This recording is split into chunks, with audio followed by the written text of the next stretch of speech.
4x4 garage. As you guys can see, we are not in my garage. We are here in Olympia, Washington at Doug's Classic Restorations, where Big Red is finally getting her restoration. So lately we have been getting a lot of questions about Big Red and her chassis. So I figured I would put together a list and answer all those questions. So the first one is, what tire size? This is a mild build, kinda, not really. But for the Scout 800 tire fender arc, a 33-inch tall tire fits really well in that with a 3.5-inch lift. I really didn't want to cut any of the fender away or any of the body up. A 33 fits in that arc very well. What is the wheelbase? The wheelbase is set right now at 105.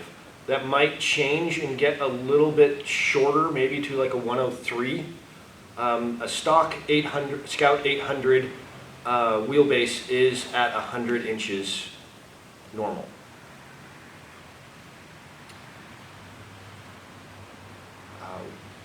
Another question was asked was, what engine size? This is an International Harvester 304 V8. This is what came in them. So this was not a V8 from the factory. This was actually a 4-cylinder that I have converted and welded all OEM crossmember and motor mounts to the stock V8 location. Another person asks is how much body modifications to run that suspension. So you guys can see this is not stock suspension. I have designed this to actually not modify the body at all. The body will go on here 100% restored. Another person asked is, who made my crossmember? I am assuming you guys are asking about the rear suspension crossmember. I designed that and built that in my garage. But I based the design off of Genrite's Elite rear triangulated suspension. I just couldn't see spending the money for it, so I built it.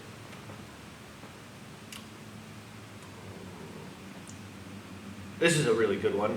What is the hardest part of the build so far? That has been actually making everything fit and not modifying too much. I really wanted to take the time to keep it a Scout. Keep the motor an IH motor, keep it in a stock location. I even went so far as to find a Scout 2 Dana 300 transfer case instead of going with a Jeep Dana 300 transfer case. I didn't want to stray too far away from not being a Scout, like a Scout body on something else. So, why a stock engine? I wanted to keep it a Scout. There's a lot of people doing LS swaps. For me, I am an IH enthusiast.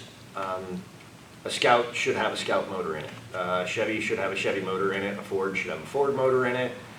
It's just my personal preference and my thinking. So the 4x4 Garage partners, Little Bit Wheelin' and 4Play LJ, asked some really good questions that I wanted to throw in here as well.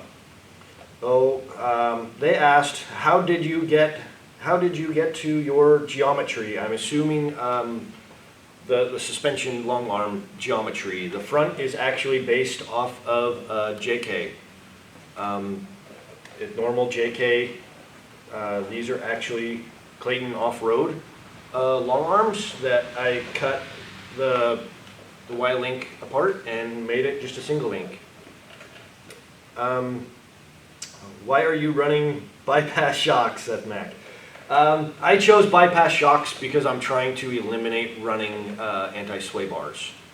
I don't know of this theory or not, but I've heard that bypass shocks can be tuned to not run a sway bar or act like a sway bar. So I spent the money and am trying it out.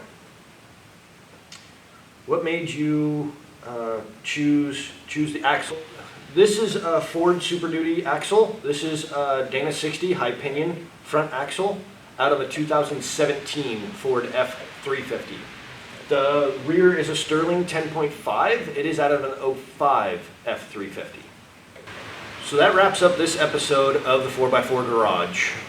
If you guys have any other questions or want advice or direction on your build, you can find me at Chris from 4x4 Garage on Instagram.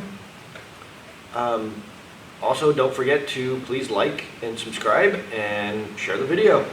Thanks and take care.